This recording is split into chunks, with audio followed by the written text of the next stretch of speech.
কিছু মানুষ আছে বুঝছেন, কিছু মানুষ আছে তারা কয় ওই জামাত ইসলাম যদি ক্ষমতা আয়ে সবাইরে বলে বুকটা ফরাই লইব, মানে সব মহিলারে বুকটা ফরাই লইব। আমি কই জামাত ইসলাম কি কাপড়ের দোকান দিব নাকি তা তোরার লাগি? হ্যাঁ, যে সব কিছু তুই এখন কাপড়ের দোকান দিব, খাইতে খাইতে তোর বুকটা ফরাইব। বেক কল গল কনের তোর বউরে যদি তুই উদাম রাখস, এতে জামাত ইসলাম কিতা করবো?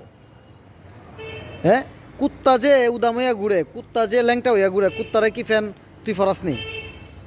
হ্যাঁ, তোর স্বাধীনতা, তোর বউরে তুই কেমনে রাখবে, তোর বউরে তুই উদাম রাখবে না কিতা ফরাইয়া রাখবে, এটা তো তোর বিষয়। এটা জামাত ইসলামের কাজ না কিতা, এটা তোর কাজ, তোর ইমানি দায়িত্ব, তোর এই ফরজ বিষয়।